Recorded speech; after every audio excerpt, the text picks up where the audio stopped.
Metade da população brasileira é constituída por deficientes mentais. Vou repetir. Metade da população brasileira é constituída por deficientes mentais. E se no primeiro ano de vida essa criança tiver febre, verminose, diarreia, desidratação, ela está sendo condenada a ter um subcérebro. Cada recém-nascido vem ao mundo com aproximadamente 100 bilhões de neurônios. Durante o primeiro ano de vida, o cérebro de um bebê estabelece cerca de 1 milhão de sinapses por segundo.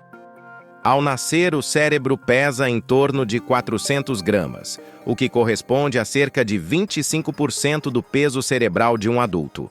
Nos primeiros 3 meses, esse peso aumenta para aproximadamente 50%, e ao final do primeiro ano, o cérebro mais do que dobra de tamanho. Aos 3 anos, o cérebro da criança já atinge cerca de 80% do tamanho de um cérebro adulto, o que representa um crescimento de cerca de 1% em tamanho por dia. Nenhum outro período da vida humana experimenta um aumento e mudanças cerebrais tão rápidos.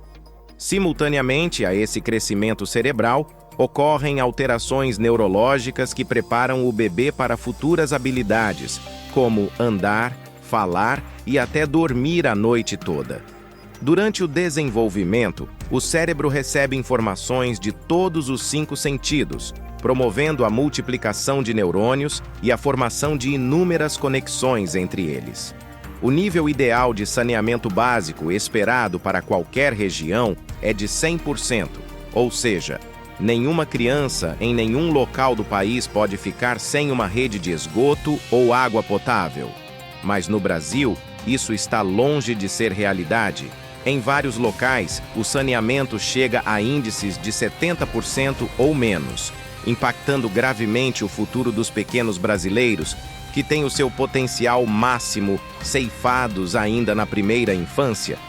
Assim como um computador avançado, o cérebro do bebê vem pré-programado para observar e registrar tudo o que acontece ao seu redor, criando uma compreensão do mundo e adaptando-se a ele. Diferente de um computador comum, no entanto, o cérebro do bebê tem a capacidade de construir o próprio hardware, amadurecendo de acordo com as respostas que precisa dar ao ambiente. Após esse período inicial de produção caótica, começam a se formar padrões neuronais, que conduzem à criação de modelos internos que influenciam o funcionamento do cérebro ao longo de toda a vida. E não é apenas após o nascimento que o perigo se apresenta. Durante a gestação, a exposição da mãe a condições insalubres, a água contaminada e a falta de higiene afeta diretamente o feto. Doenças como a Zika, transmitida por mosquitos que proliferam em áreas sem saneamento, podem causar microcefalia, uma condição devastadora que impede o desenvolvimento normal do cérebro.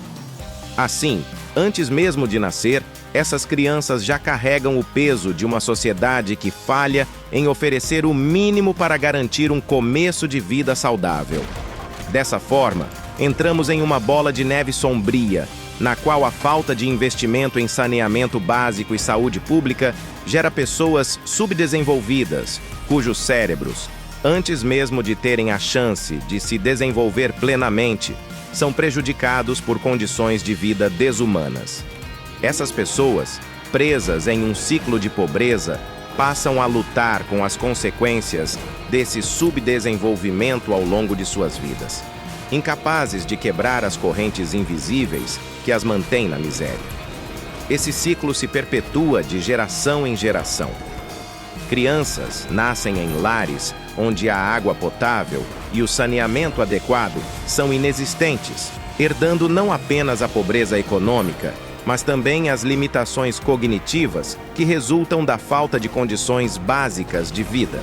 O governo, por sua vez, continua a se mostrar incapaz de interromper essa cadeia de injustiça, mantendo milhões de pessoas acorrentadas à pobreza, sem acesso às oportunidades que poderiam transformá-las em indivíduos plenos e autossuficientes.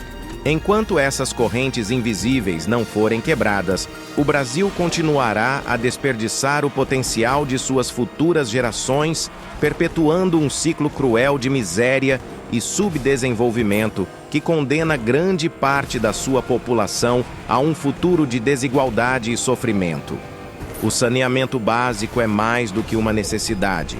É uma questão de sobrevivência, dignidade e justiça social. E até que isso seja tratado com a seriedade que merece, milhões de brasileiros continuarão a viver sob o peso de um legado que nunca deveriam ter recebido.